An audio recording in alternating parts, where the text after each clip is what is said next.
but I will abbreviate. In Ramuna, Lord Chaitanya, Nityananda Prabhu, Mukunda Dat, Jagadananda Pandit, Damodar Pandit, they came to the temple of Kirchor Gopinath. Sri Chaitanya Mahaprabhu offered his prostrated obeisances, dandavats, before Gopinath. And at that moment, there was a helmet of flowers on Gopinath's head, and it came off of his head and fell right on Lord Chaitanya's head.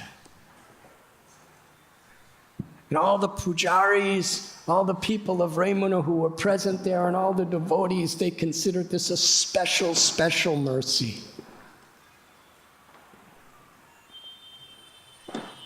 Lord Chaitanya, seeing the beautiful form of Kirchor Gopinath, danced and chanted throughout the day, worshiped the Lord with his tears of love, and was very eager to taste the kheer.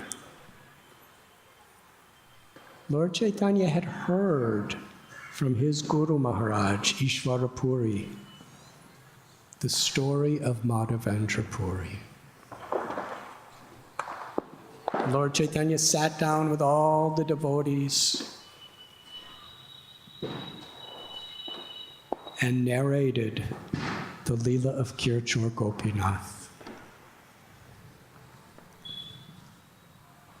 How Sri Madhavendra Puri was traveling to all holy places and ultimately came to Sri Vrindavan Dham.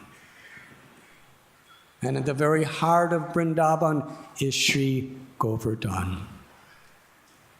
He performed the Govardhan Parikrama. And he sat on the banks of Sri Govinda Kund, quietly chanting the holy names. A little cowherd boy came to him and said that you have not had anything to eat today.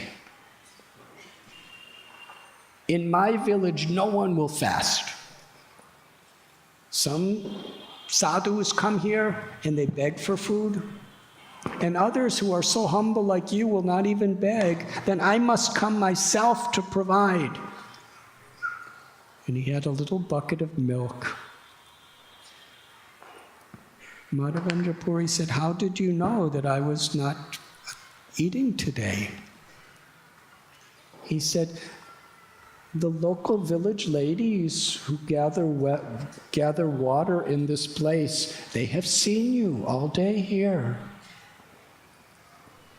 But my mother is waiting for me, so I will come back to get the container." Madhavendra Puri drank the milk, washed the little pot, and sat through the night chanting. And he had a dream where that same little cowherd boy appeared to him and said, and took him by the hand and brought him to some bushes. Said, "In my form of Gopal, I have for a long time been waiting for you. Some time ago, in fear of invaders, I have been hidden in this place. Over 4,000 years before, the great-grandson of Krishna, Vajranabh, installed me on top of Govardhan Hill. Now please, take me out of the bushes, bring the Brijavasis to help you, and give me nice bath, Anakut ceremony, and put me in a temple again on Govardhan." When Madhavendra Puri woke up, he understood that little cowherd boy who gave him the milk was Krishna. I didn't even recognize Krishna when he came to me. but he's given me a service. So Brijabasis got choppers, they chopped through the bushes, and there was the beautiful form of Gopal, Giridhari, the lifter of Govardhan Hill. Madhavendra Puri, he arranged for Maha-Abhishek with the waters of Govindakund, Panchagavya, Panchamrita. And the Brijabasis from that village of Anior, they had taken the entire supply of food to make the Anukut. Mountains and mountains of rice and chapatis and sabjis and sweets, savories. It's a great description of the preparations that were made.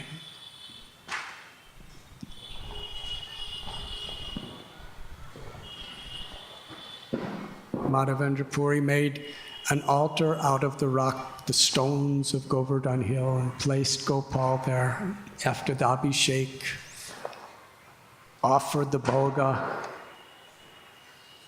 personally offered arti, put the Lord to rest in a bed, massaged the Lord's lotus feet, and then fed everyone, all people, animals, fed everyone. Wonderful feast of Gopal's Mahaprasad. And then he himself just took a little of a milk preparation. And after this, it was such a glorious festival that village after village were coming to Madhavendra Puri to celebrate the same. And day after day, each village was bringing their entire stock of all their food to cook a feast for Gopal. Madhavendra Puri arranged for beautiful seva, kirtan.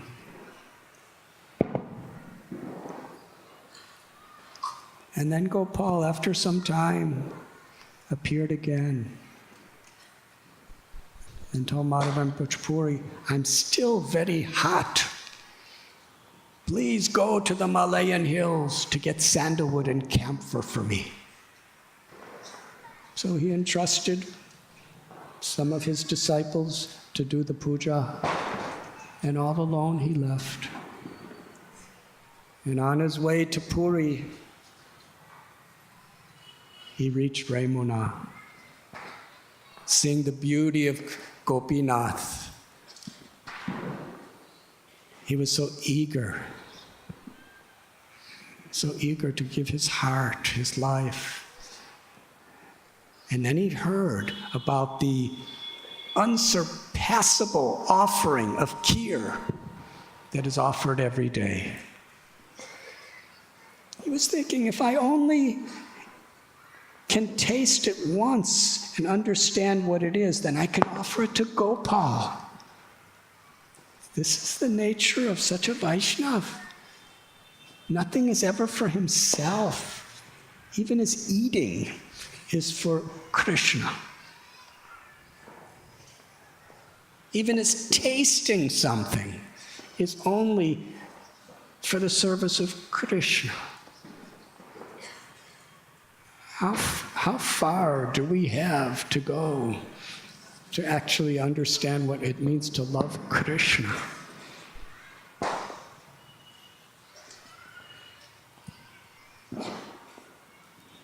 The exalted position of the residents of Vrindavan is so high. It's so inaccessible to a conditioned soul. We can't imitate. We can't just cheaply try to be like that. With all humility, we hold the purity of their love in such an exalted place that we bow our heads to that. and aspire to be a servant of the servant of the servant of our spiritual masters. And if Sri Radharani is pleased with us, then through her mercy that love is given.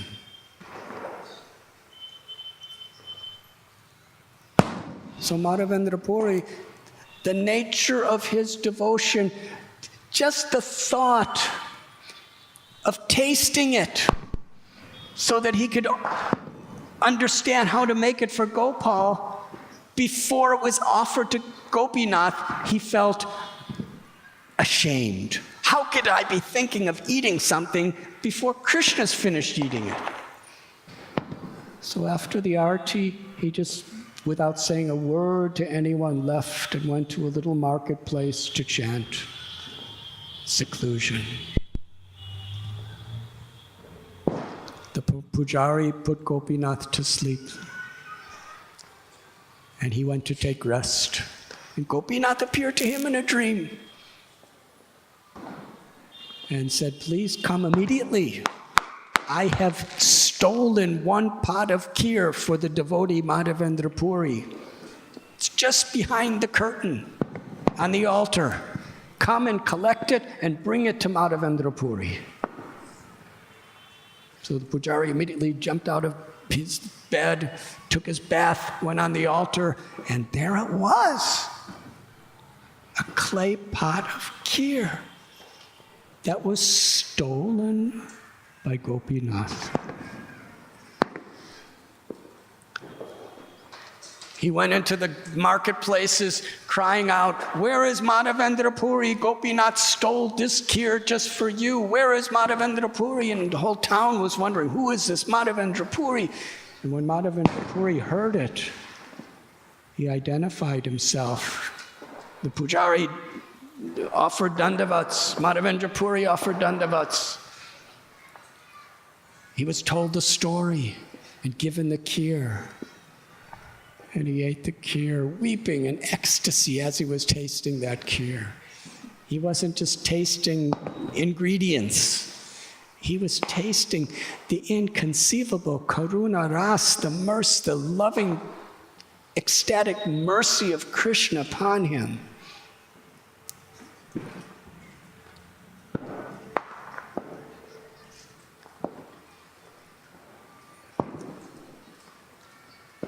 We cannot see the Dham or the deity with our eyes. We can only actually see or taste prasad according to our surrender. Srila Bhaktisiddhanta Saraswati Thakur said, don't try to see Krishna. Try to serve Krishna in such a way that he's happy to see you. And that same principle is there when we take prasad. I know it's difficult because sometimes we're really hungry, and sometimes we don't like something, and sometimes we really like something and we want more and more and more. And there's nothing wrong with that. But the state of consciousness, the reason why we chant this prayer, Sarira Avidyajao Mahaprasadi Govinde, we put ourselves in a state of consciousness, prasad seva. This prasad is Krishna's mercy. Krishna's mercy is Krishna. We're not meant to eat prasad, we're meant to serve prasad. Now, what kind of service by putting it in your mouth and chewing on it, and then swallowing it, and then knowing that it's eventually... How is that seva? The seva is our consciousness, the consciousness in which we eat it, in which we digest it. We're honoring Krishna's mercy. We're grateful. This is an inseparable aspect of seva, is having a grateful heart.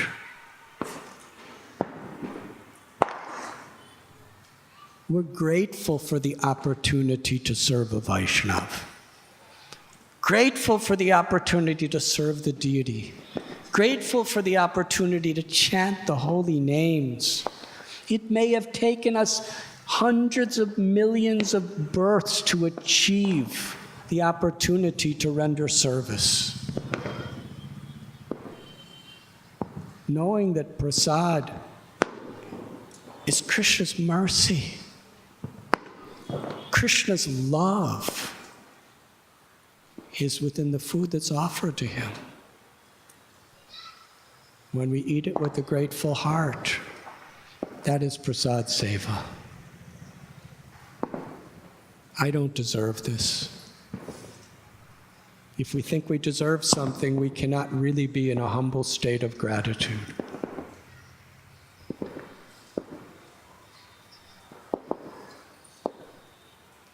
Madhavendra Puri was weeping in ecstatic love. He's a kalpabriksha, desire tree from Goloka Vrindavan. Shri Radharani and Krishna performed their most intimate leelas under this desire tree. And he's descended into this world. The seed of Madhurya Ras, Prema Ras of Vrindavan in the Madhva Sampradaya. He's crying, tasting the sweetness of Gopinath's mercy. So much so, he broke the clay pot in little pieces and kept it, wrapped up in a little cloth. And every day he would eat a little piece of the clay pot and cry in love.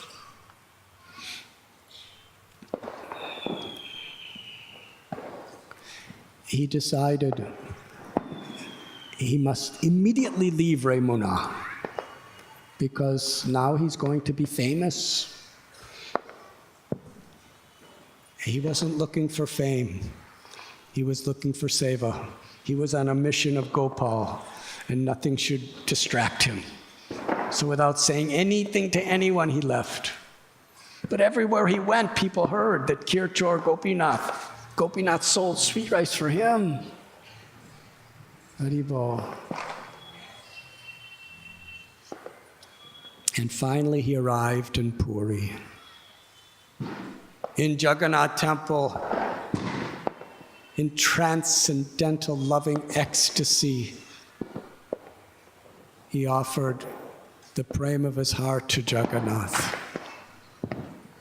And when the pujaris saw the purity of his devotion and heard his pastimes, they were willing to help him in any way. Madhavendra Puri would not accept service from anyone unless it was for the pleasure of Gopal. So they arranged for him all the sandalwood and all the camphor.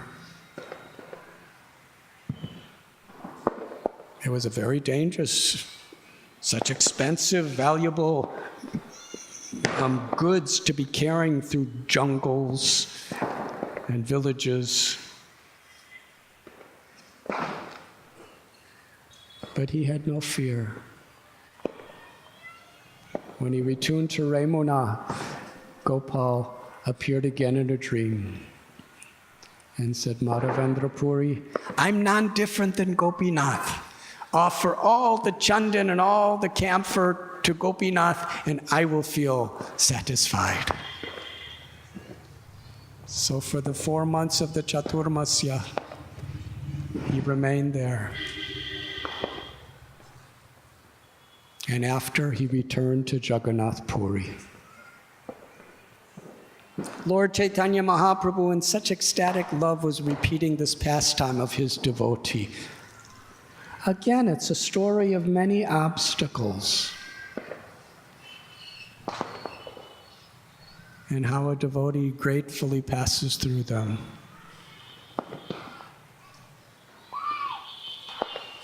And then Lord Chaitanya Mahaprabhu extolled the glories of that Mahaprasad.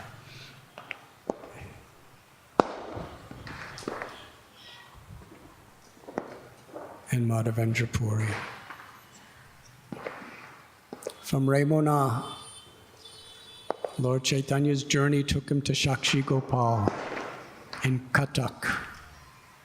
And Nityananda Prabhu, he had been there during his traveling tour, so he knew the story from hearing it from some of the local villagers. And he told the whole story of the old Brahmin and the young Brahmin from Vidyanagar who traveled all over India and at last came to Vrindavan and took parikrama of Shri Giriraj Govardhan, and then they went to the bank of the river Yamuna, Kaliaghat, Chirghat, and there was a temple of Gopal. The old Brahmin, he said to the young Brahmin, after having darshan, that you have helped me more than my own son. I'm very old, you're young. You've provided everything for me, you've never complained. Every need. How can I reciprocate? I will give you my daughter in marriage. The young Brahmin, he said, how is this? What are you saying? I'm a Brahmin, you're a Brahmin, but you're wealthy. I'm poor. You're aristocratic. I'm very crude. You're very highly educated. I have no education. Your family will never accept this. The old Brahmin said, whatever I desire, they must do. I want to give my daughter to you in marriage.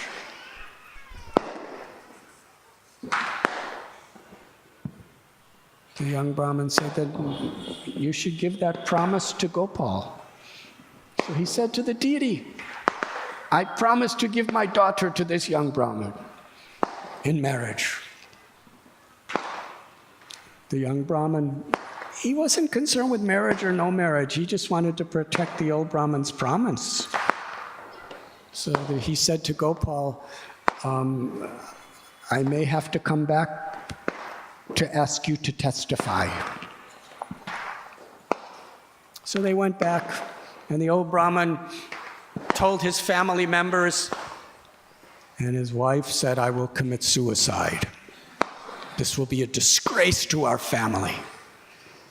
And his son started spreading rumors that this young Brahmin, he was trying to poison my father, exploiting my father.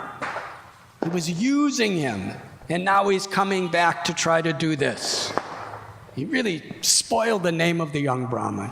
And the whole family said, we will commit suicide. We will never allow our family to be blemished in this way. So the young Brahmin, again, he didn't care about marriage. He just wanted to serve the old man. He made a promise. If he breaks his promise, then he will suffer. He said, what about the marriage? The older man was quiet.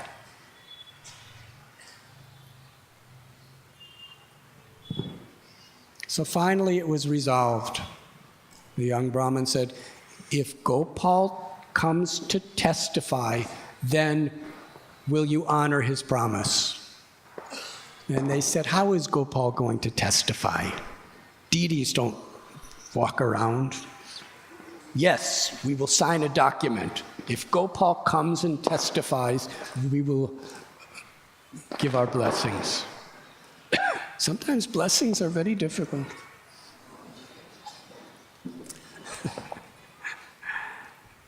He walked all the way to Vrindavan just to save the old man from lying, because he loved him. And he told Gopal, please come. Gopal said, you go back, and I will be in your heart, and I will manifest myself there to testify that what you're saying is true. He said, that won't work. Your deity form has to come. Gopal said, this is unprecedented. Deities don't walk. He said, deities don't talk either. If you can talk, you can walk.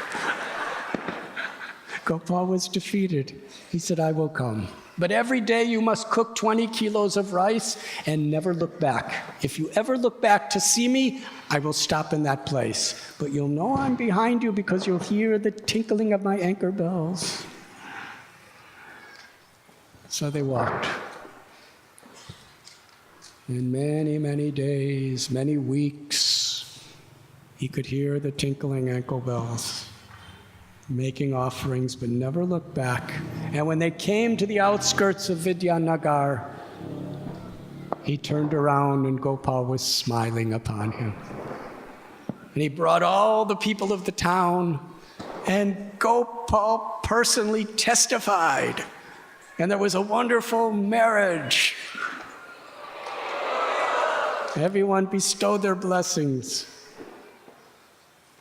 And the old Brahmin and the young Brahmin and his new wife, they spent the rest of their lives serving Gopal. And there was a king. He heard about the story. This deity walked from Vrindavan, so he made a beautiful temple for him in South India.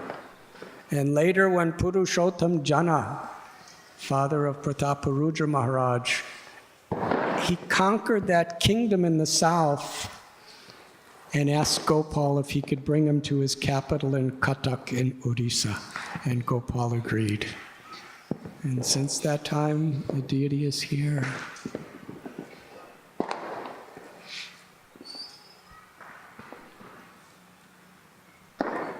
They came to Bhuvaneshwar. That's a couple classes in itself, actually. In brief, Sri Chaitanya Mahaprabhu came to the Bhuvaneshwara temple. The history there is told in Sri Chaitanya Bhagavat. It's retold from the Puranas. Pondraka declared himself to be Vasudeva and accused Krishna as being a pretender. And he had a friend named Kashiraj, the king of Kashi, who was with him. So that story, eventually Krishna, Pondraka was spreading rumors against Krishna, saying he was a cheater and an imitator. There was no internet at that time.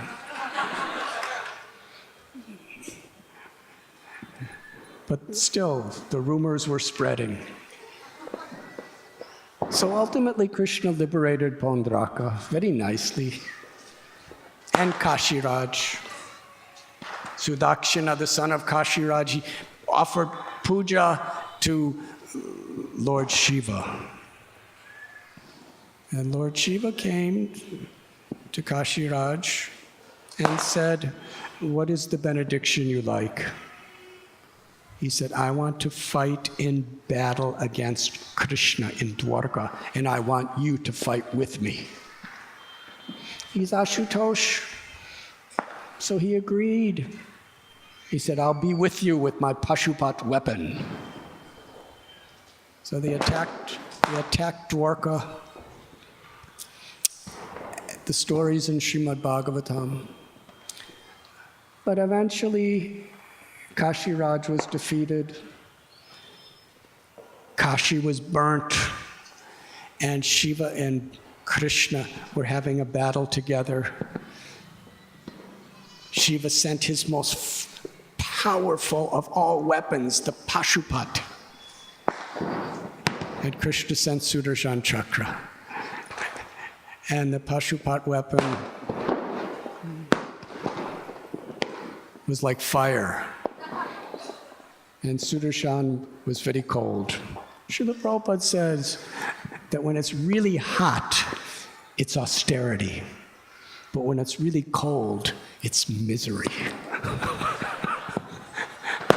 So ultimately, The Sudarshan Chakra defeated his weapon and then attacked Lord Shiva, and Lord Shiva, just like his expansion of Durvasa Muni, could not escape. He came and fell at the feet of Lord Krishna and surrendered. He said, I'm a Gunavatar. I have so much power. I'm Mahadev. But along with it came ego. And therefore I'm subject to making such a mistake as fighting against you. Now I'm seeking shelter of you. Krishna, he said to Shiva, Vaishnavanam Yatashambhu, he's the greatest of devotees. But Krishna knows exactly what everyone needs. He said to Shiva, there is no one in this entire creation that hates me as much as you. Nothing could be more painful to a devotee's heart as Krishna saying that. That was a more powerful weapon than Sudarshan, those words. He said, you know who I am. Why did you take the side of an enemy who was trying to kill me and destroy my race and destroy all the Yadus and destroy my home? Why you took his side? Lord Shiva, no excuse. He totally humbled himself. He said, it's because I have this false ego.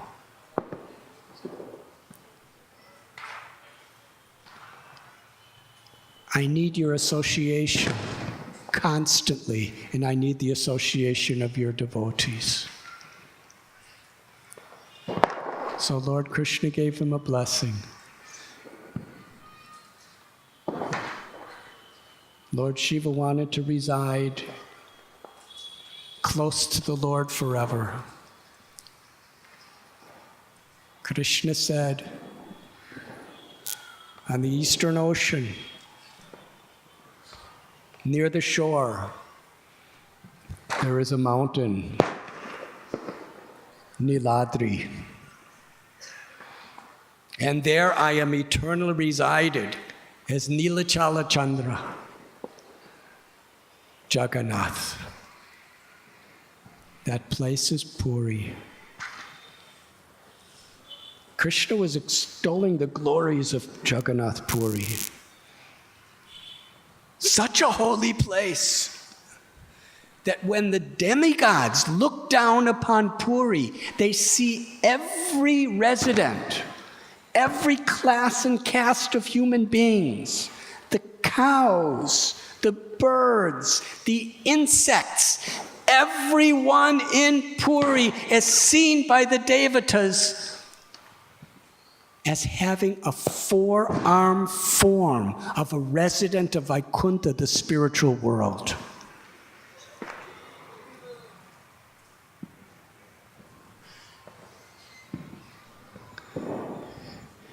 If you lay down in Puri, it's equal to offering hundreds and thousands of dandavats to the Supreme Lord.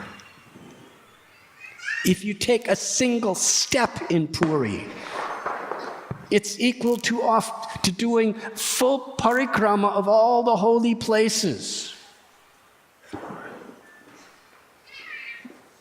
If you speak in Puri, it's like offering Vedic hymns and glorifications of the Supreme Personality of Godhead. If you sleep in Puri, it's equal to the perfection of yoga samadhi. This is Krishna's words. Now, this next part we cannot imitate. He said, if you eat fish in Puri, it's equal to eating havisha, sacred food. This is the glories of Jagannath Puri. It's the eternal spiritual world. Even when there is a pralaya of the inundation of the universal creation, Puri will remain. It is the spiritual world. He said, in that place I am forever residing as Jagannath. And just north of Puri is a forest called what is it? Ekamravan. It's a very holy place. And there you will reside. So Lord Shiva and Lord Jagannath are forever close together. Lord Shiva was praying, Vaishnavanam Yata Shambhu. He's the greatest of the Vaishnavas. He's an expansion of Vishnu. But he's praying that we all have this tendency to fall under the illusion of the ego. The only protection is to always being associating with you and your devotees. And Krishna promised to be there always with him. In fact, Lord Krishna promised Lord Shiva, in every one of my abodes, you will be the Kshetrapala. You will be the protector of my abode. That is why we see in Mayapur Dham, in Vrindavan Dham, in Ayodhya Dham, in Jagannath Puri Dham, the protector is always there in the form of Lord Shiva. Gopeshwar Mahadev. In Vrindavan, Lord Shiva is not only the protector of the Dham, he's the protector of the Ras Leela. One cannot enter into the Rasa Leela without the blessings of Gopeshwar Mahadev. Such a benediction he was given. There's a story after Bhuvaneshwari, Sati. There were two demons.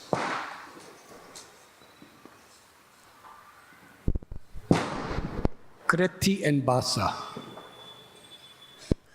And she crushed them. She trampled on them. And after that, she became very thirsty.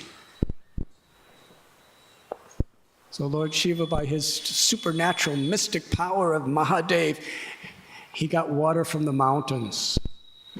But that didn't satisfy her. She wanted a nice reservoir. So Lord Shiva, his carrier Nandi, went to every holy place in the universe to collect water. And they filled a reservoir, and it is called Bindu Sarovar. And there are so many benedictions of seeing that body of water, drinking that water, bathing in that water. Spiritual benedictions. And Srila Prabhupada even says it's also very good for the health and especially digestion.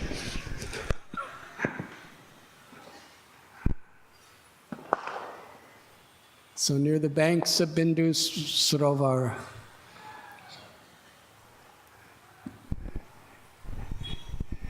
is the deity of Ananta Vasudeva, Krishna. And all the offerings and all the bhoga is offered first to Ananta Vasudeva, and then it's brought to Bhuvaneshwar Shiva. He will only take the remnants of Lord Vishnu. It's Maha Prasad. And Sri Chaitanya Bhagavat and Srila Bhakti Siddhanta Saraswati Thakur, they extol the glories of the Prasad of Bhuvaneshwar Mahadev. When Lord Chaitanya came, he bathed in Bindu Sarovar. In great ecstasy, he took the darshan of Ananta Vasudeva. And then to reciprocate with the love of his devotee,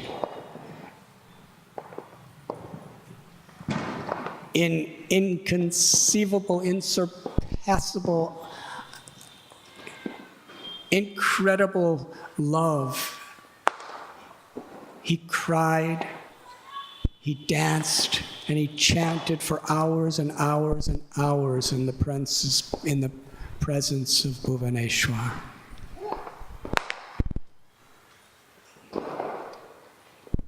And herein it is described the intimacy of the love between Shiva and Vishnu.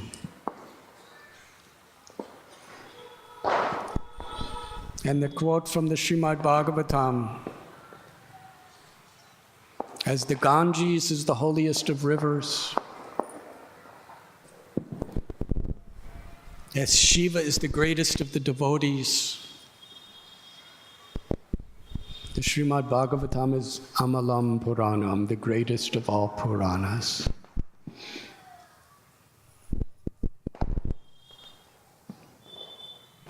This is the instruction of Lord Chaitanya by his example. Devotees do not ask Shiva for material benedictions, but they give the greatest and the highest honor to Shiva as the greatest Vaishnava. He's the founder of the Rudra Sampradaya, one of the immortal Vaishnava Sampradayas within this creation.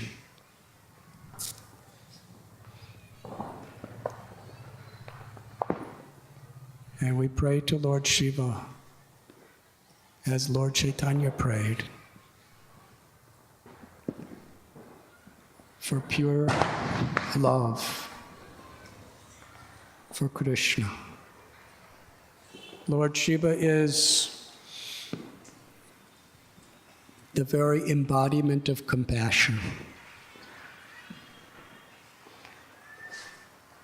In Srimad Bhagavatam, it tells how he drank an ocean of poison out of his compassion for all beings.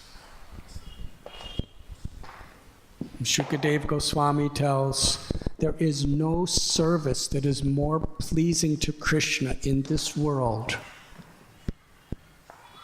than enduring difficulties, making sacrifices to show compassion for others. And Lord Shiva is the personification of that compassion. So Chaitanya Mahaprabhu, to teach us all, he danced, he chanted in ecstatic love for his devotee. And Lord Shiva, who at the time of the devastation of the universe, he dances too. But now the Lord of his life was dancing before him.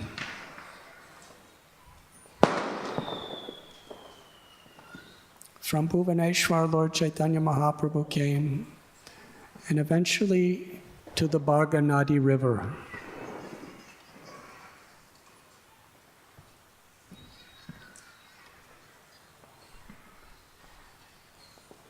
It was the Kapoteshwar Mahadev temple that Lord Chaitanya handed Nityananda Prabhu his danda. Lord Chaitanya went to take his bath in the river. And from there they continued traveling. They came to Kamalapur. In Kamalapur, the first sight of the chakra on top of Jagannath's temple was seen. Throughout the whole trip, Lord Chaitanya, as was said many times, was totally absorbed in ecstatic love and separation from Jagannath, in anticipation of seeing and surrendering his life to Lord Jagannath. In Sri Radha's bhava, in the mood of Sri Radharani, Sri Chaitanya Mahaprabhu, after long separation from Krishna, is coming to meet him. When he saw the chakra on top of the temple, Lord Chaitanya saw Krishna, as Bal Gopal is a beautiful cowherd boy. That's what he saw when he saw the chakra in the dome. He saw Krishna playing his flute, calling him. Lord Chaitanya, every step, he was practically falling unconscious. He was crying. He was in so much eagerness. It's described at 6 miles. But for Lord Chaitanya, it seemed like thousands and thousands of miles. Yugayatam nameshena chakshusha prabrushayatam sunyayatam jagat sarvam govinda virahena. Every moment was like a yuga in separation from Govinda. When they came close to Ataranala,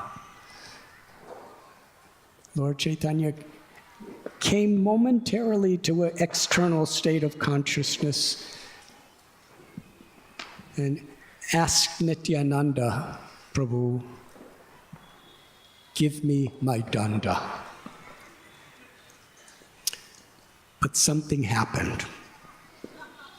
Near the Kapoteshwar temple, Nityananda was holding the danda of Lord Chaitanya, and he spoke to the danda.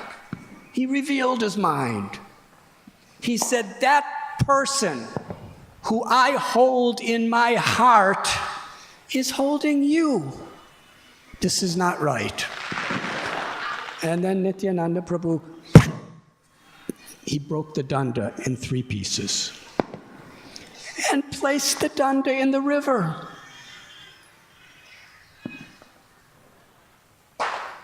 When Lord Chaitanya asked, where is my danda? Nityananda Prabhu said,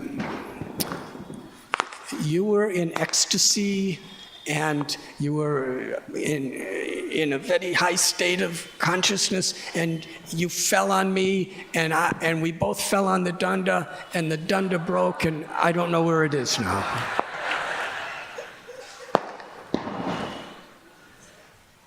Lord Chaitanya knows everything.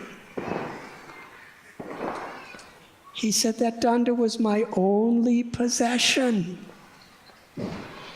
Do not you know that all the devatas live in the danda?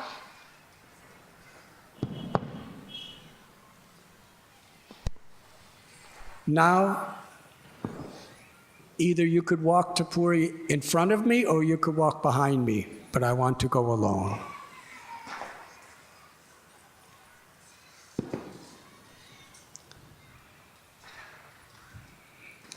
From that time, the Bhargi River became known as the Dandabhanga Nadi, the place where the danda is broke. And there are many deep, profound commentaries of the meaning of Nityananda Prabhu breaking the danda of Sri Chaitanya Mahaprabhu. Because Lord Chaitanya's heart is not different than Nityananda Prabhu's heart. Nityananda Prabhu always does what is the most pleasing thing to Lord Chaitanya, even when he makes him angry and disobeys him. Because he knows the heart of the Lord.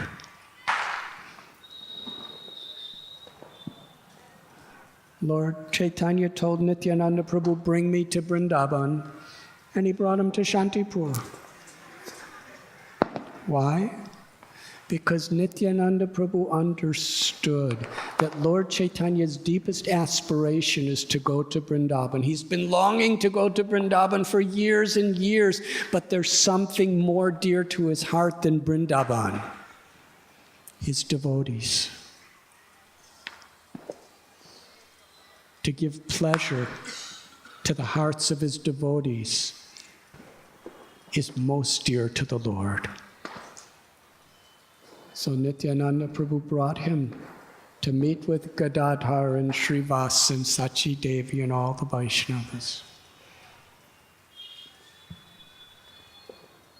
And Lord Chaitanya, to please his devotees, did not go to Vrindavan then, but came to Puri to make his residence. While in Puri one year, Lord Chaitanya ordered Nityananda Prabhu, do not come back to Puri, stay in Bengal. And the next year, Nityananda Prabhu came to Puri. Krishnadas Kaviraj Goswami, he glorifies Nityananda Prabhu. Who can possibly comprehend the insurmountable love of Nityananda Prabhu for Lord Chaitanya? He even disobeys his instruction to please him.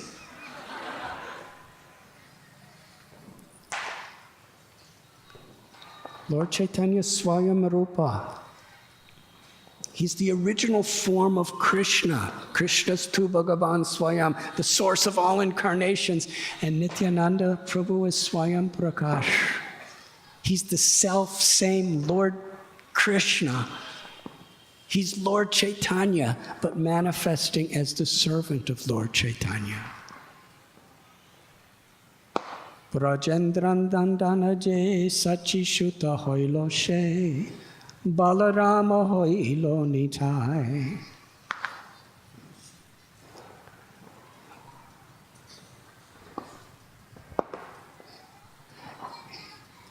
Lord Nityananda Prabhu did not like Lord Chaitanya holding an ekadanda, because he took sannyas in the line of Sripad Shankaracharya, because that was favorable for spreading love of Krishna, Krishna Prema at that time. But the Mayavad conception is everything is one. In the highest state of liberation, we all become God. Jagan Mitya, Brahma Satyam. Brahma is the only truth, and this whole universe is an illusion. The Vaishnava philosophy is Achintya Bheda Bheda Tattva. Inconceivable oneness and difference. It is in that theology, in that tattva, that the deepest love can be realized between the Jiva and the Paramatma, Bhagavan Sri Krishna. We are eternally servants of Krishna. A devotee never wants to become God. A devotee wants to love God, to love Krishna, as the servant of the servant of the servant of the Lord forever. And it is in this spirit that we celebrate our good fortune by chanting the holy names.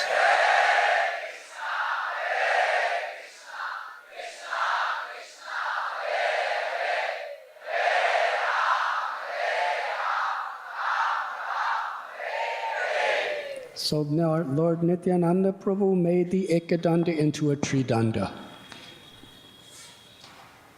The Vaishnava Danda is we want to surrender our body, minds, words, and life in the loving service of the Lord.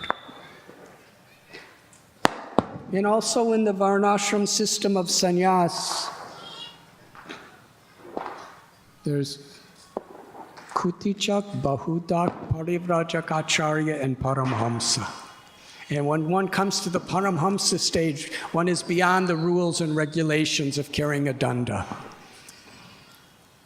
And my Lord Gauranga, he is the Supreme Personality of Godhead. He's Swayam Bhagavan, he's Sri Krishna. He's the ultimate goal of all Paramhamsas. Why should he carry danda?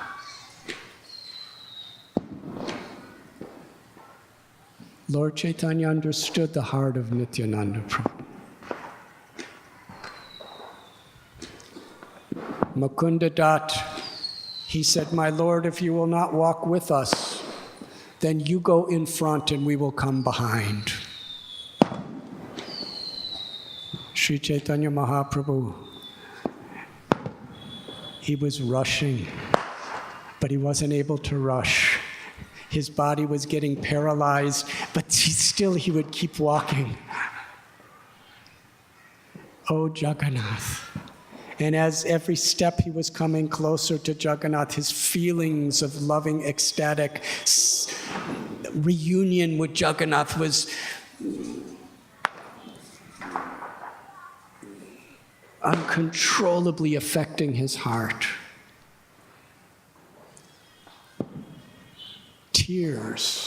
Tears were pouring from his eyes like the river Ganges and Jamuna. He would roar like 10 million lions, Jagannath. His body was trembling like the waves of the ocean. And finally, he came to the Singhadwaram, to the doorway of Jagannath's temple. He entered. And when he saw from a distance, giving darshan on the altar, Balaram, Subhadra, and Jagannath, Sri Chaitanya Mahaprabhu, he cried out very loudly, Jagannath!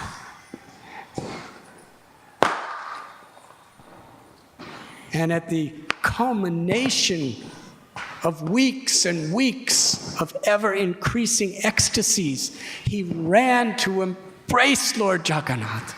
And just when he came before the form of the Lord, he fell unconscious. There was no symptoms of life in his body. On that day, by Krishna's arrangement, Sarvabhauma Bhattacharya was in the temple. He saw this beautiful young sannyasi with a golden form laying on the floor. He saw his ecstatic symptoms as he was running toward Jagannath. The guards of the temple, seeing that this Swami is causing a disturbance, they ordered Gauranga, get up. And when he didn't reply, they were about to beat him with sticks. Sarvabhauma Bhattacharya stopped them. He could understand. Sri Chaitanya Mahaprabhu was experiencing the highest mystical symptoms of ecstatic love. He couldn't detect life in the form of Lord Chaitanya, but he put a little bit of cotton in front of his nose and saw the most fine threads slightly moved. And he had Lord Chaitanya carefully carried to his own home.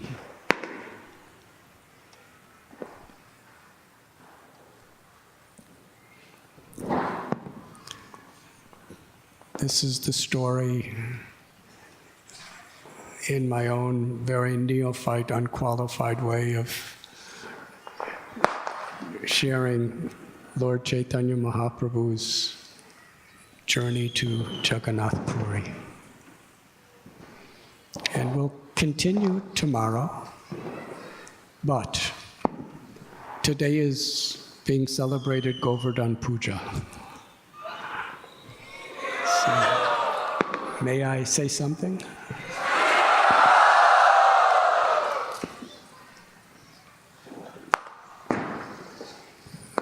Nearby to this place is one of the most beloved pastimes of Sri Chaitanya Mahaprabhu. Lord Chaitanya saw Jagannath Puri as Vrindavan. When he would see Jagannath Ballabha Gardens, he would see the forest of Braj Bhumi. When he would see the ocean, he would see Yamuna. When he would see Jagannath, he would see Shyam Sundar, Krishna playing his flute. And one day, Lord Chaitanya with his associates were going to take their bath in the sea. On the way, Mahaprabhu saw a sand dune, a small hill of sand. Mahaprabhu saw Govardhan. Immediately, he ran toward the hill and he offered that beautiful prayer spoken by Srimati Radharani to the gopis from Srimad Bhagavatam, glorifying Giriraj Govardhan as Haridas Varga, the best of all devotees. Srimati Radharani is declaring Govardhan the best of all devotees.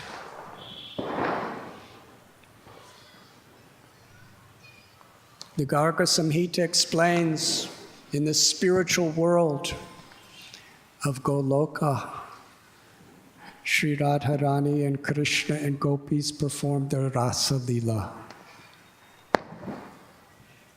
And after Sri Radha told Sri Krishna that if you are pleased and happy with our Rasa Lila, then please offer me a benediction. Krishna said, anything you desire. She said, please manifest a place that is supremely pleasurable for our pastimes, and will give you the greatest happiness. Krishna went into a state apparently like meditation. And there, in the innermost core of his heart, the ecstasy of his love for Sri Radha, for all the residents of Vrindavan, it emerged from his heart, glowing with an effulgence like fire in the form of a seed. It touched the ground and began to grow and grow and grow into the mountain of Govardhan. And Sri Radharani and Krishna walked, danced, and performed their leelas forever on that mountain, the king of all mountains, Giriraj. Lord Chaitanya quoted this beautiful verse by Sri Radharani where she is, you are the greatest devotees because you give the maximum pleasure to Krishna's devotees, and that gives the maximum pleasure to Krishna. You provide fresh, delicious, nutritious grass to the cows that's very soft to chew on, very, very flavorful. It gives them good health. They never get sick. And also it gives them milk that is pure nectar to offer to you, Lord Krishna. And the rocks of Govardhan Hill, Giriraj makes them warm in the winter, cool in the summer. And for all the devotees and all the calves and all the cows and all the peacocks, whenever they place their feet on the stones of Govardhan, they're very soft and pleasurable. In the caves of Giriraj, they have jewels that illuminate them. They're always the most perfect, pleasing temperature. And the lakes and the waterfalls of Sri Giriraj are being supplied. They have fragrance like nectar. They taste like nectar. The sound of the water is like nectar. In every way, Giriraj is giving pleasure to the cows, to the calves, to the bulls, offering the most wonderful playgrounds for the cowherd boys and for the gopis.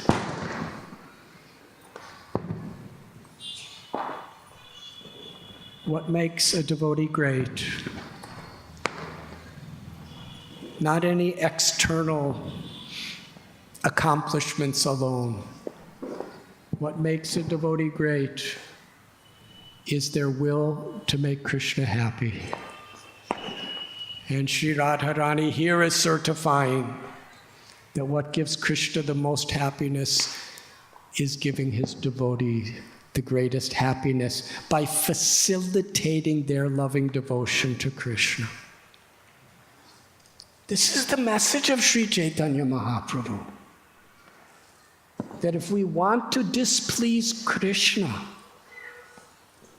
to be envious of Vaishnavas.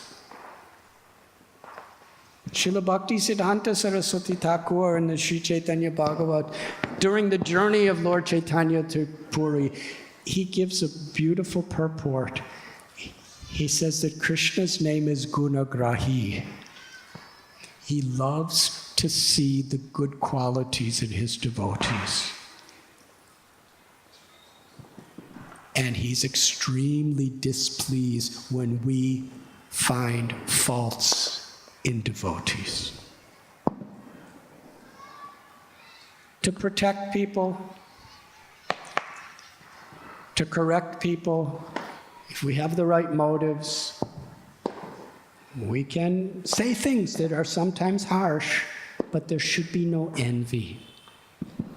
It should be done with compassion. It should be done as a well-wisher.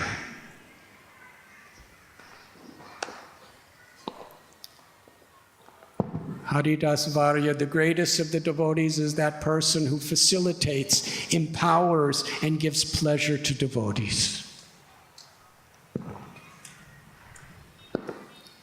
When Srila Prabhupada said, you should show your love for me by how you cooperate, this is what it means. Devotees try to bring the best in others. Everyone has faults. Everyone makes mistakes. We try to bring out, appreciate, encourage, and empower devotees to be better.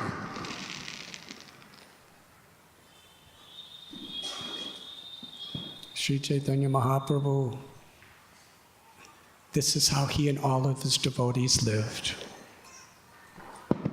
It was like the thread that is strung through all the pearls of their pastimes. What it means to be a servant. To rejoice to see another devotee succeed. To rejoice to see another devotee being empowered. To lament when we see a devotee suffering or having difficulties, and doing everything we can to help. That is Vaishnav.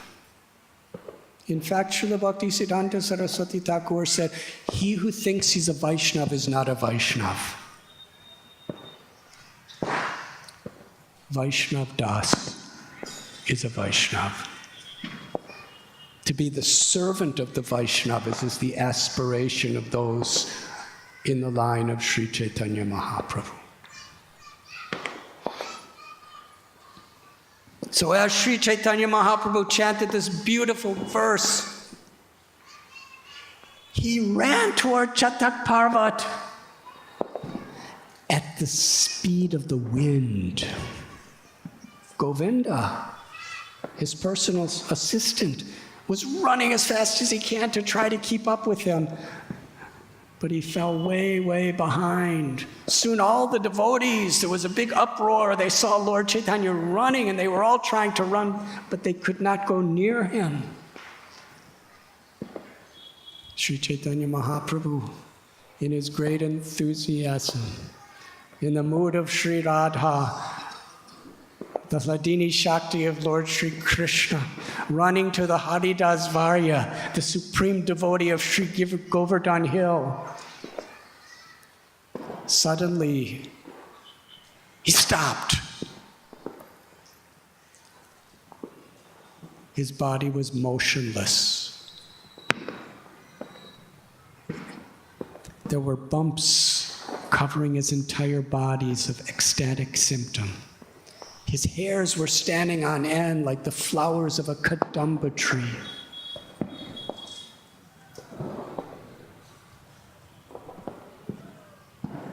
From every pore of his body, perspiration mixed with blood was profusely pouring.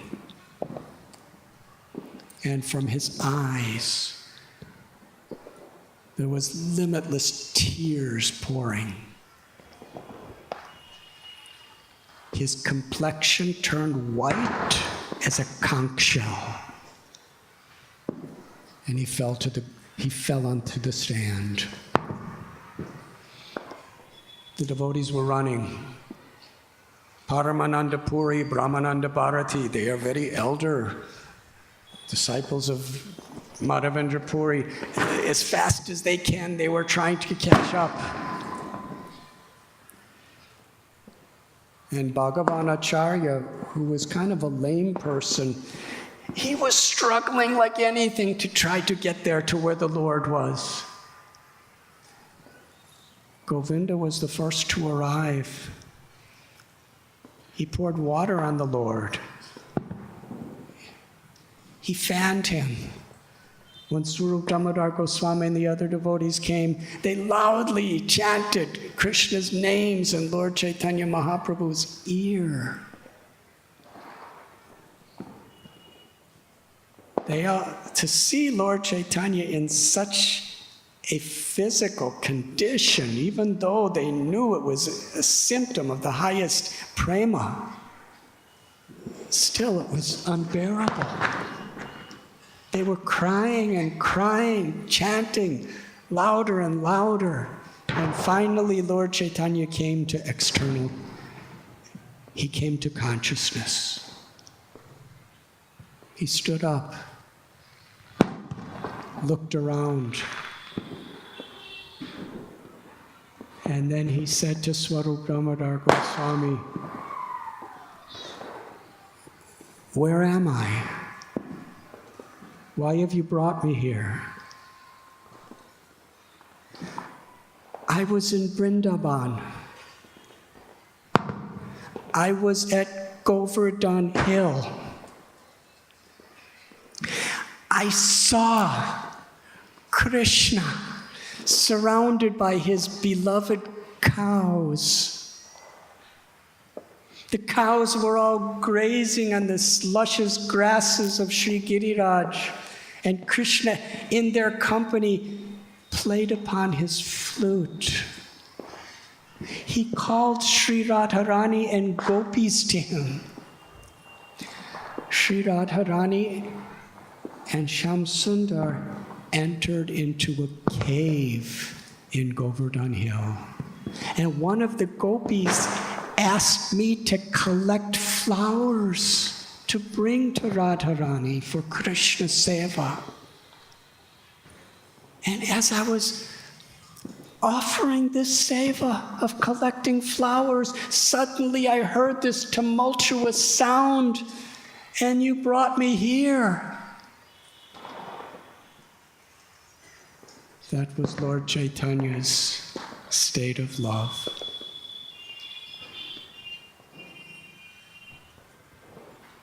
At that moment, Paramananda Puri arrived. And Brahmananda Bharati and Lord Chaitanya, because they were senior, he came into his external consciousness and offered them respect. And Lord Chaitanya said, "Paramananda Puri, why have you come such a long distance?" Paramananda Puri said, "To see your pastimes." And then they all went into the sea to take their bath and honored Krishna's prasad. Jagannath Prasad together.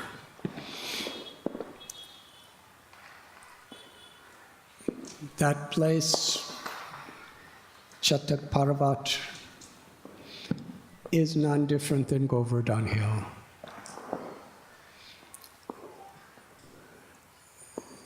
Srila Bhakti Siddhanta Saraswati Thakur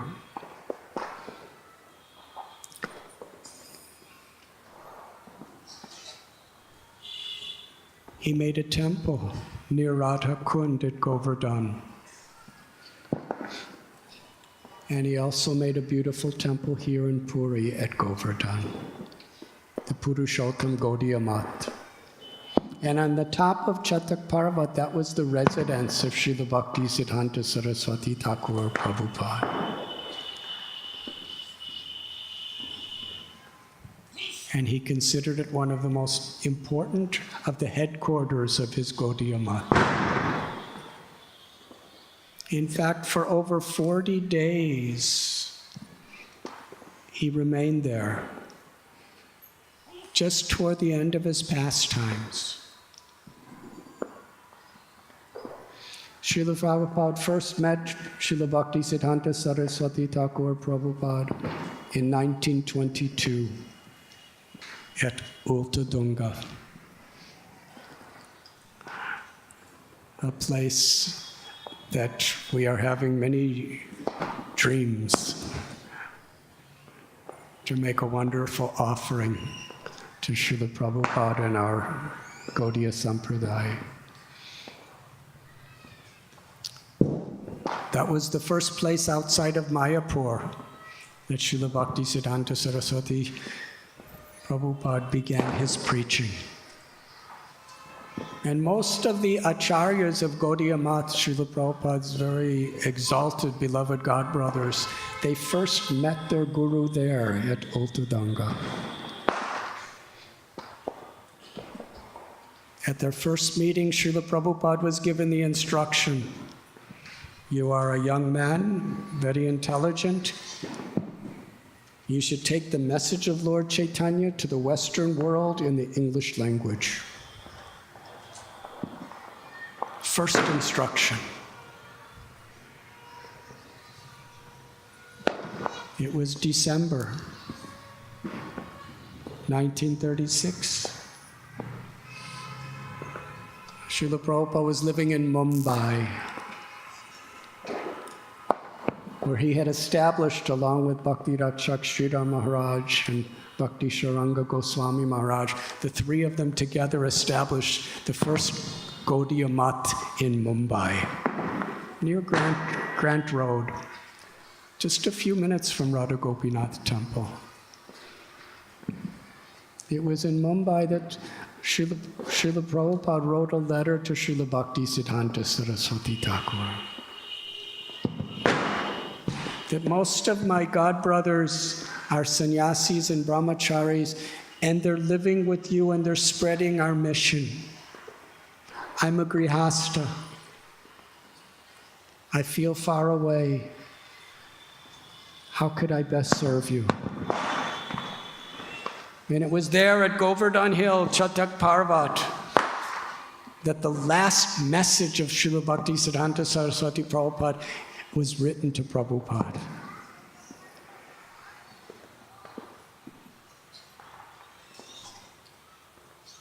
You should preach the message of Lord Chaitanya all over the world in the English language. And Srila Prabhupada very fondly would remember this and share with all of his disciples. It was the first and final instruction I received. Just days before his disappearance from the world, Srila Bhakti Siddhanta Saraswati Thakur left from Chatak Parvat to go to Calcutta.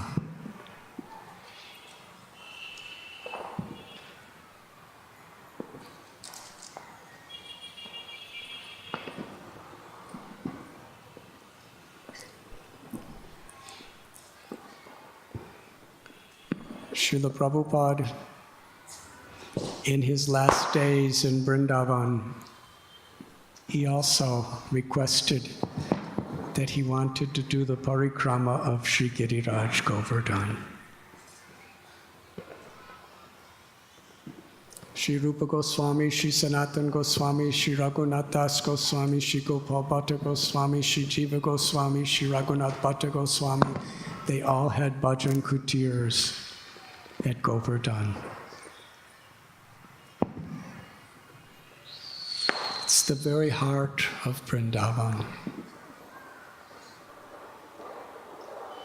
When Lord Chaitanya Mahaprabhu came to Vrindavan, the first time he saw a rock from Govardhan Hill, he embraced that rock and cried in ecstatic love.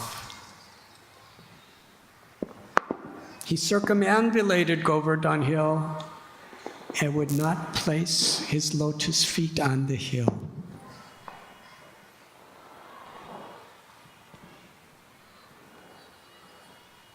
Why? Here in Jagannath Puri at the Gambhira, Lord Chaitanya was visited by a sannyasi named Shankar Ananda Saraswati, who had just come from Vrindavan. He gave to Sri Chaitanya Mahaprabhu a gift of a Gunjamala and a Shila of Govardhan. Lord Chaitanya Mahaprabhu took that Govardhan Shila, and in his ecstatic emotions of love, he would press the Shila to his heart, to his forehead. That Shila was his constant companion and always covered with the tears of his love. Lord Chaitanya presented as a gift that Shila to Raghunath Das Goswami, our Prayojana Acharya, the Acharya who exemplifies through his life and words the highest principles of the gopis' love for Sri Krishna. Eternal loving service to Sri Radha. That was Raghunath Das Goswami's life. He told Raghunath Das Goswami that this Giriraj is Lord Krishna himself.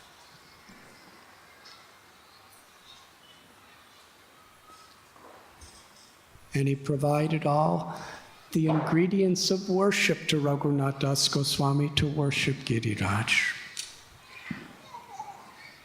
After Lord Chaitanya Mahaprabhu left from this world, Raghunath Das Goswami made his residence at Govardhan Hill on the banks of Sri Radha Kund, where he worshipped Sri Giriraj.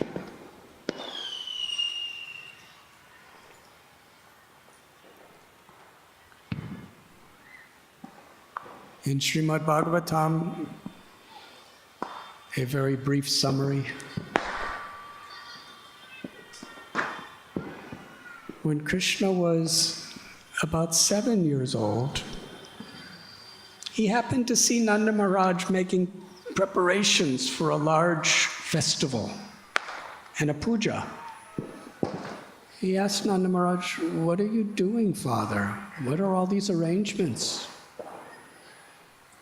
Nanda Maharaj said, "Every year for generations, our family is doing this Indra Puja. Because Indra's providing rains, and we require these rains because we're an agricultural community." Krishna said, "There's no need to worship Indra, because ultimately everything is coming by our activities. It's the laws of karma. If we do good, we get good. All Indra, the demigods, could do is just supply according to our karma. So we're good people. We don't have to worship Indra. Actually, we should use all this paraphernalia to worship the cows, the Brahmins, in Govardhan Hill. Because the cows are so simple, they're so innocent, they're so gentle. They're providing milk. The bulls are plowing our fields. Krishna's Govinda, he's the lover of cows. He's Gopal, he's protector of cows. His abode is Goloka, the abode of cows. He's Gopinath, he's the lord of the cowherd girls. And this hill is Govardhan. It's most dear to Krishna because it's providing all the grasses and the waters for the happiness of the cows.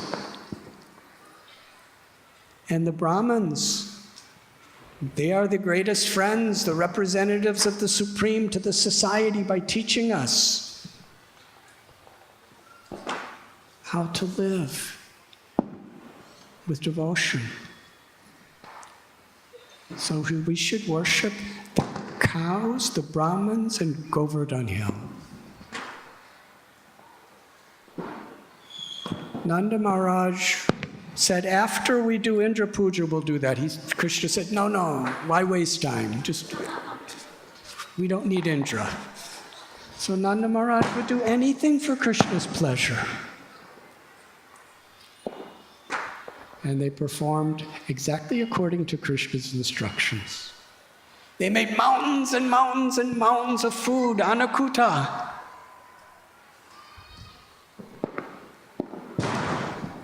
And they offered all that food to Govardhan.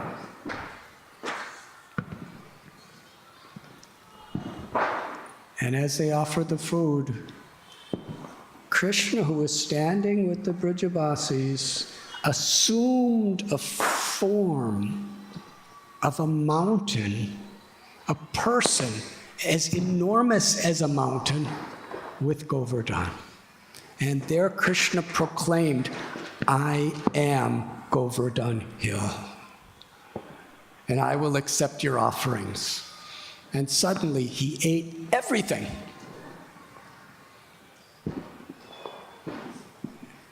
And then with a mountainous voice, he cried out, Aniyor, give me more. But there was nothing else. They offered everything. Mountains of rotis and chawal and sabjis and kuns and pans and sarovars of condensed milk and kira. And Krishna actually spoke what he wanted made.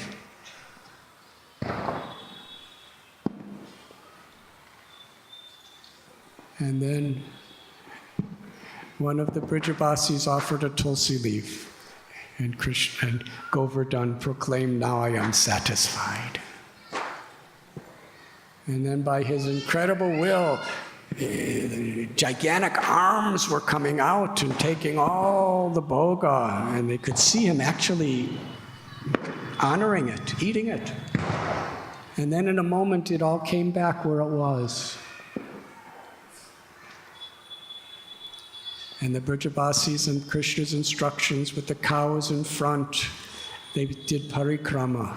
The first parikrama of Sri Giriraj Govardhan was on this day of Govardhan Puja. Then they fed everyone sumptuously the prasad.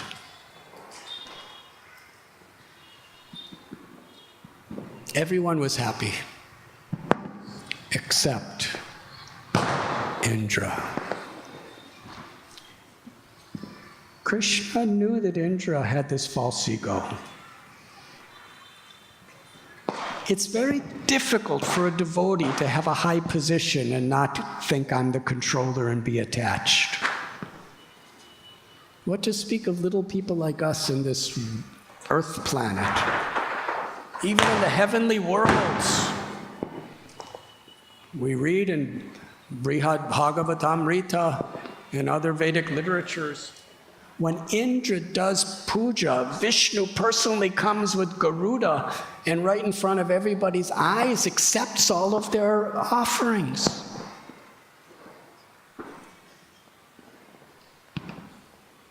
So many Vedas are offering prayers to Indra. He's a very, very great person. But still,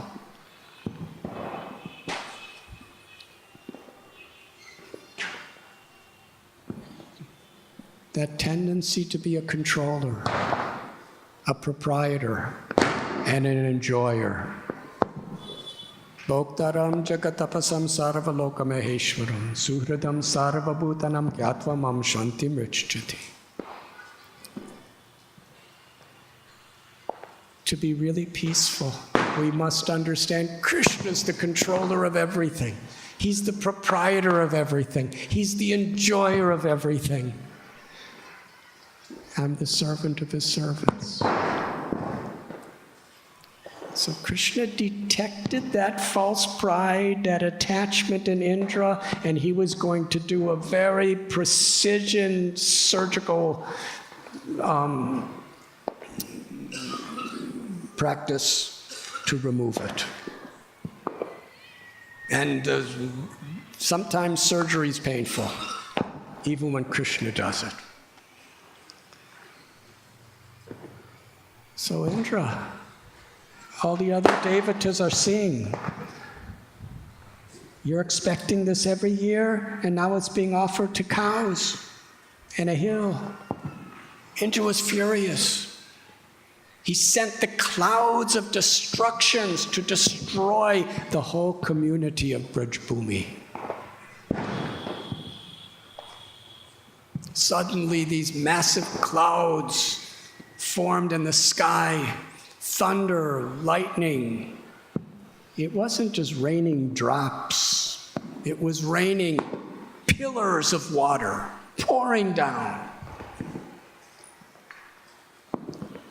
We can't even imagine the sound of that thunder and the crisscrossing fear of that lightning striking. The Brajavasis came before Krishna along with some cows. He said, Krishna, we did this for you. Indra's really mad. Please save us. Krishna smiled. And he walked to Govardhan Hill and lifted Sri Giriraj with his left hand, held it up with his smallest finger, and invited all the Brajavasis to come. He said, look, Giriraj was so happy with our puja that he's now assumed the form of an umbrella to protect us from the rains of Indra. All the Brajavasis with the cows and the calves and the goats and the buffaloes and the peacocks and the birds, everyone came under Govardhan Hill. And for 7 days and 7 nights, nobody even went to sleep. They were all gazing upon this most beautiful threefold bending form of Krishna, holding up the Govardhan Hill, Giridhari.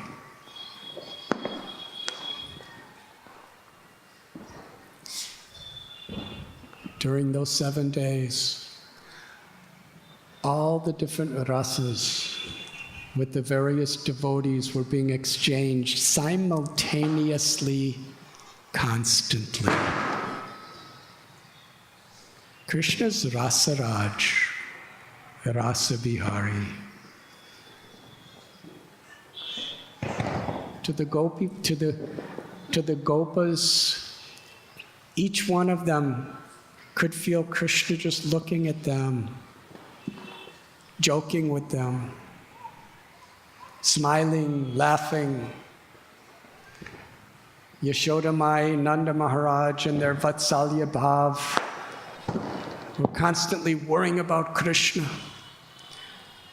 If Krishna moved the mountain a little, they would all put sticks under it, thinking Krishna can't hold us alone. And Yashoda Mai was constantly almost crying in anxiety of motherly love. Govardhan Hill is so heavy, and it's such a big mountain, and Krishna's finger is so soft, and his arm must be aching. He's holding it for so long.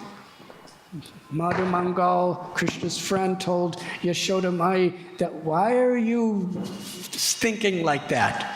Because of my Brahman Tejas, my Brahman powers, Govardhan Hill is being held up. Krishna's just standing like this. And Yashoda Mai was chastised Madhu Gopal. How can you say like this? My son, he's hungry. His belly looks like it's caving in. His arm looks like it's trembling. He's holding this gigantic mountain, and you're making jokes.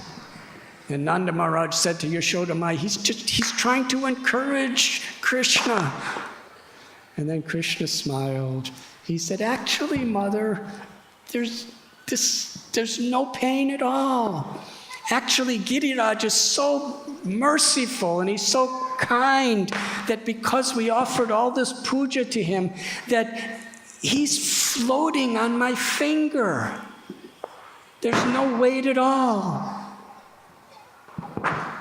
And Yashoda Mai said, if that's true, then let me see Giriraj float above your finger. Otherwise, I cannot believe it. And then Yashoda Mai, with all of her heart and such a feeling of desperation, she's praying to Govardhan that please, if I've done anything pious in my life, if I've done any service that's pleasing to the Lord, then please be very soft and light on my Gopal's hand.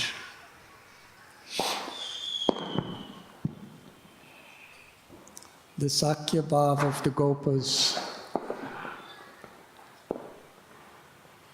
the Vatsalya Bhav of the elder Gopas and Gopis, and the Madhurya Bhav of Sri Radha and Gopis. For them, this was the ultimate festival of their hearts. 24 hours a day, day and night, they're with Krishna.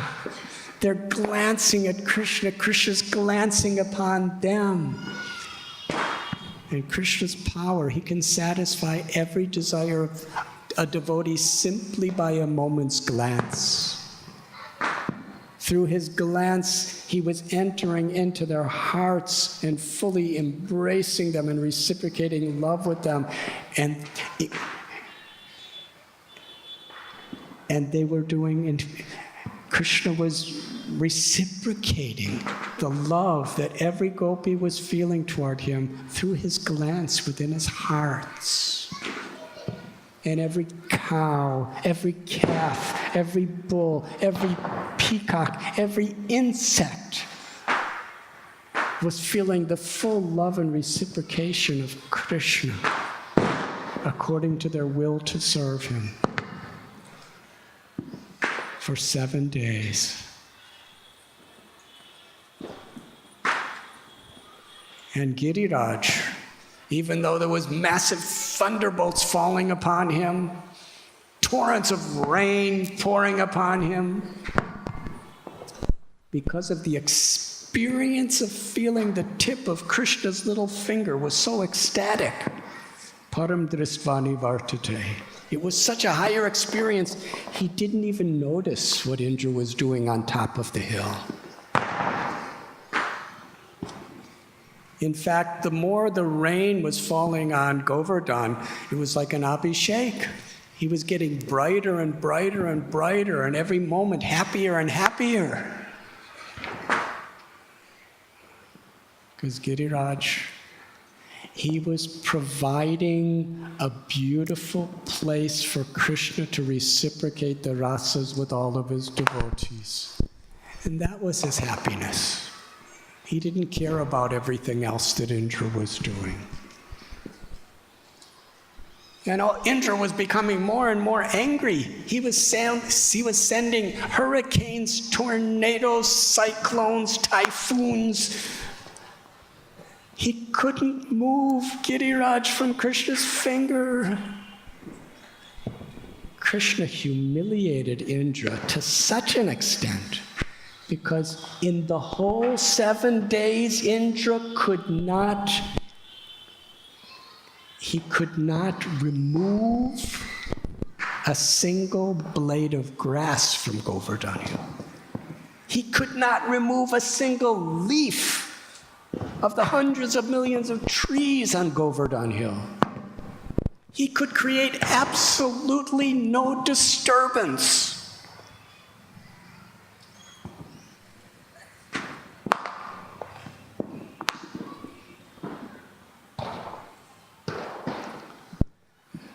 The clouds,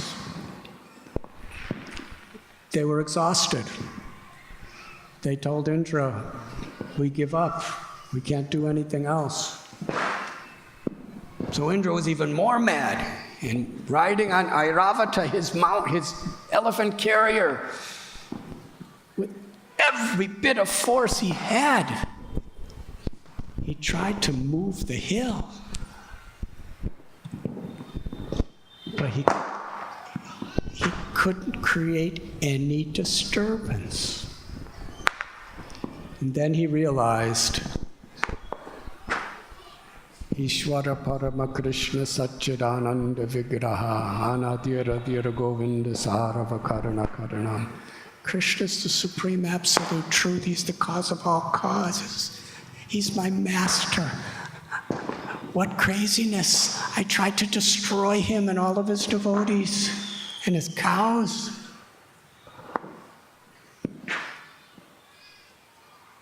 Indra left.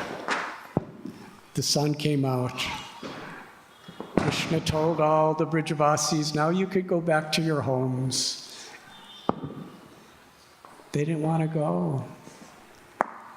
But it was Krishna's desire. So they all left. But after leaving, the cows came running back because it was just so beautiful to have the darshan of Giridhari. And Krishna, with his glance, he herded them back to the Goshalas.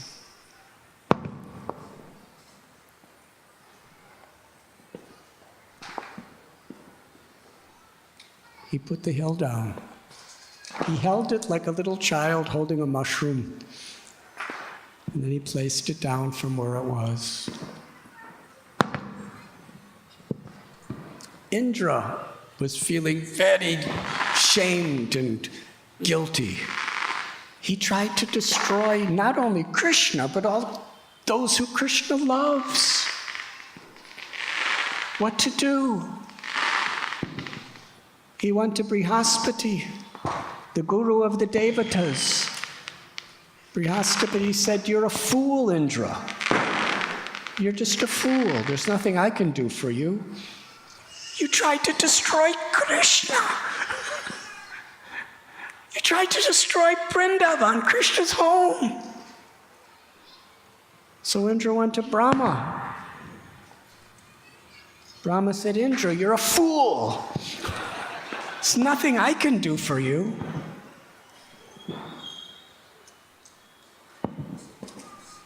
But if you go to someone who Krishna loves, and that person appeals to Krishna to forgive you, then Krishna will forgive you.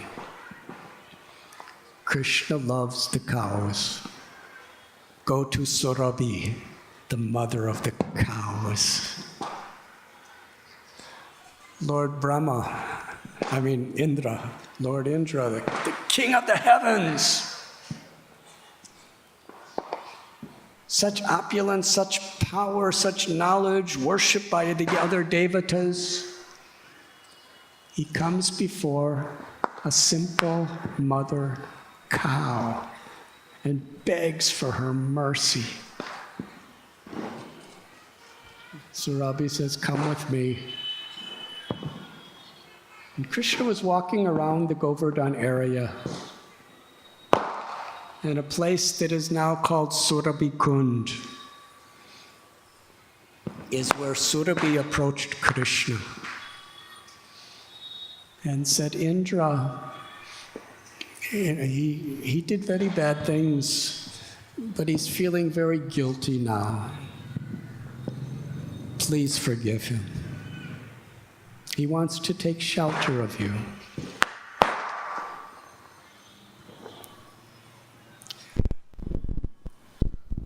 Surabhi's prayer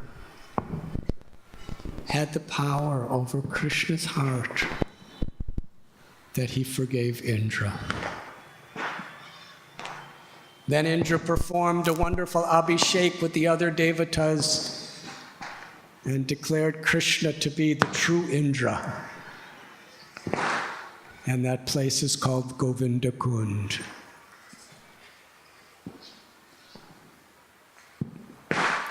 This is a wonderful story. And I'm going to end soon.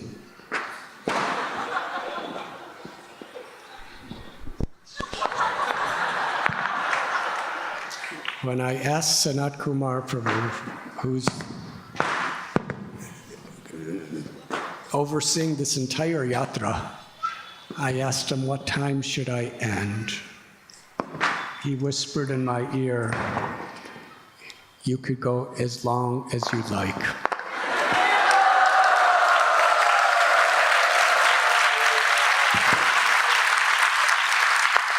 So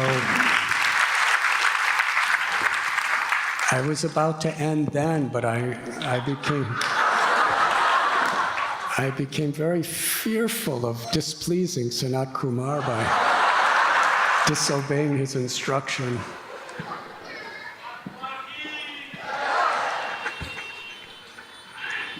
He's very small in size, but he's very spiritually powerful personality.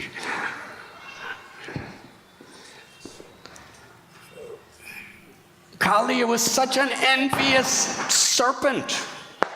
He killed all the cowherd boys and the calves. Krishna glanced and brought them back to life. Then Krishna dove in his waters. Kaliya bit Krishna in the chest, and with all his powers, he tried to kill Krishna. He tried to squeeze him to death, tried to bite him with his poisons. And ultimately, Krishna lovingly, blissfully danced on the hoods of Kaliya. And when Kaliya was on the verge of death, with poison and vomit and blood coming out of his mouth, the Nagapatnis, his wives, they were simple ladies, but they were the most powerful because they had love for Krishna. They prayed to Krishna to forgive Kaliya. Look, he's taking shelter now. Krishna not only forgave Kaliya, Krishna gave Kaliya an eternal service. Sometimes when Garuda is busy, Krishna will ride Kaliya. Jagai and Madhai. They were such demoniac people. But when Nityananda Prabhu, the original guru, prayed for their mercy, Lord Chaitanya gave them prema bhakti.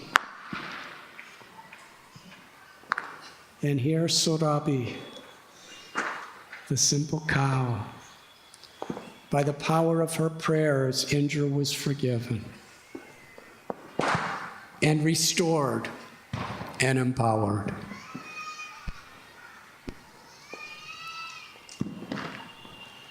This is the principle of being the servant of the servant of the servant. I often cite Prabhupada when he was asked, what was our qualifications for all these gifts to come to Jagannath Puri, to have the connection to Lord Chaitanya Mahaprabhu and the whole Brahma Madhva Gaudiya Parampara, to have so many opportunities for service. What was our qualification to receive all these gifts? Srila Prabhupada said, I made your qualifications with all humility. This is the science of bhakti. That unless great souls intervene in our life and pray to Krishna to forgive us, to empower us, to awaken our divine love, then we have no access to Krishna. This is simply how Krishna has arranged it, that his mercy flows through his devotees.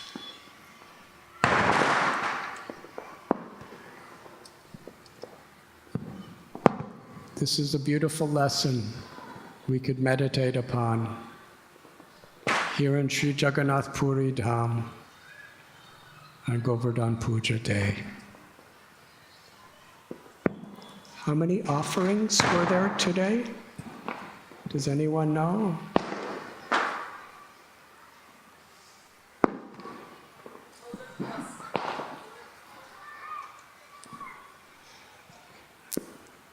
This is the way the brahmacharis explain.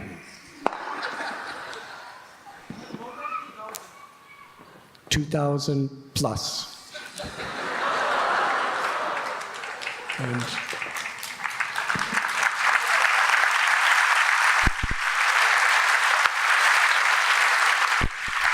so all of you in the back, we made those nice little stoves with all the smoke coming in your eyes. You prepared over 2,000 offerings to Shri Giriraj. I thank you. I congratulate you.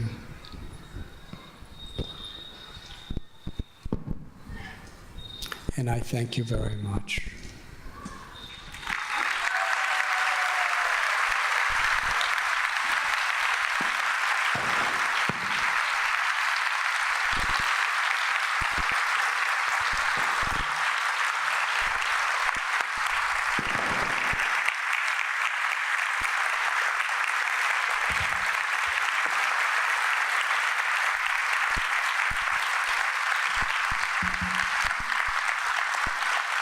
Srila Prabhupada ki jai, Shri Gauranga Mahaprabhu ki jai, Shri Baladev Subhadra Jagannath Swami ki jai, Ananti Krishna